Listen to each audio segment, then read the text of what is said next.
So guys, I hope that you had a good trading session today. Mine was also not that bad. So what I will do is let me talk about how the day went and how the market has been positioned. And what I will also do is that I will answer a couple of questions that you guys have asked in the past. So I think it will be a good time for me to answer those questions as well. So let me first of all start with our own market. So this morning when we woke up to some very negative cues from the global markets, the US market. So as you can see here, Nasdaq was down over 3%, Dow Jones was down 1.55%, and the Dow futures were also not doing great. On top of that, the Asian markets, or maybe because of that, the Asian markets were also under pressure, right? So obviously, when you see a setup like this, the temptation is to believe that the market is basically going to go down, right? Especially given the fact that we have been so bullish in the past.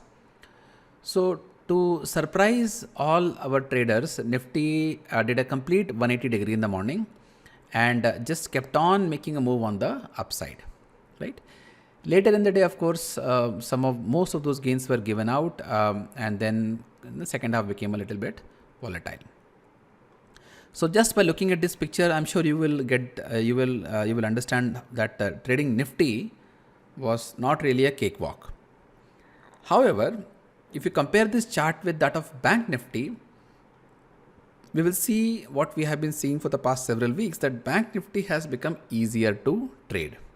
Right? So Bank Nifty inherently is strong, and after making this kind of a move, Bank Nifty did not give up most of the gains. In fact, it kept on fighting throughout the day to keep going on the higher side. But what has been dragging Nifty down is Nifty IT, right? So Bank Nifty on the one side, Nifty IT on the other side.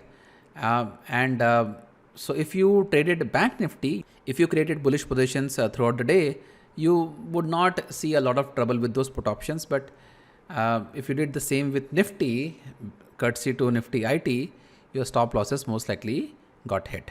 I mean, this is a trend that we are noticing, that Bank Nifty is becoming a little bit easier and Nifty is becoming harder because of the divergence between Nifty Bank and Nifty IT.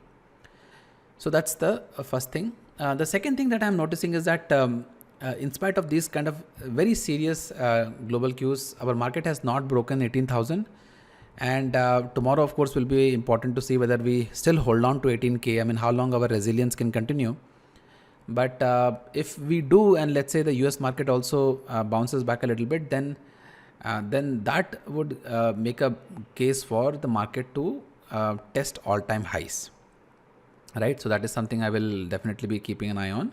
But of course, that depends on the 18,000, the market holding 18,000. If it doesn't, then of course, all bets are off. Having said that, this is how my day was closing. So nothing really great about it. So what is happening right now is that as I told you guys a few months back, that we are extensively backtesting some strategies, and we are planning to automate our strategies on Bank Nifty. I hope that we can get there within this month itself. So what I'm doing right now is that I'm kind of dragging my feet just to get to that point, because that is where the real action is. This is something which I'm just kind of managing. I just want to make some money so that we can utilize these opportunities. So Bank Nifty testing has been going well. There are some hiccups here and there, but more or less I think we are kind of where we need to be. Now, as I said in the beginning, that there are a couple of things that I wanted to answer.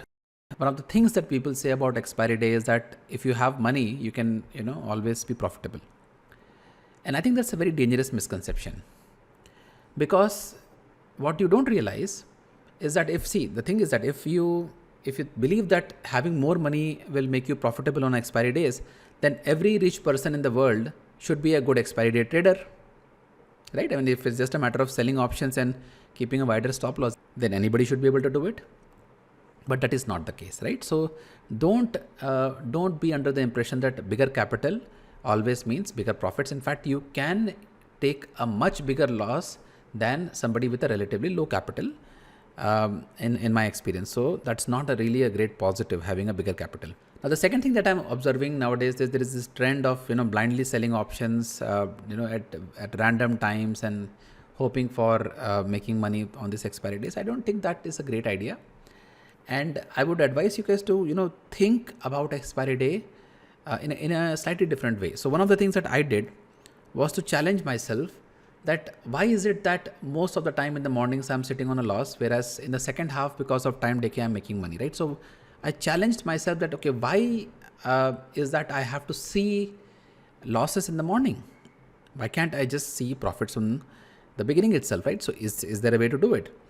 And fortunately, that's basically what I'm trying nowadays. Even though it has reduced my profitability, but I see that it's less stressful, right? It's less stressful. My stop losses, fewer stop losses are getting hit, and eventually it's not a bad experience. Right? So my suggestion to all of you guys is that don't just like blindly do things, because if you do things blindly, then market sometimes can be fine with you, but sometimes it can punish you very strongly. Especially let's say in the morning, let's say you blindly sold call option, then your stop losses most likely got hit, right? So that's basically it, guys. I think I will have more to discuss once this algo that we are working on they go live. I'm sure that's going to be more exciting, and hopefully bigger profits as well. We will see how soon we can get that rolling, but up until that time, I will keep trading manually, and hopefully market will be less volatile from here onwards than what we have seen today.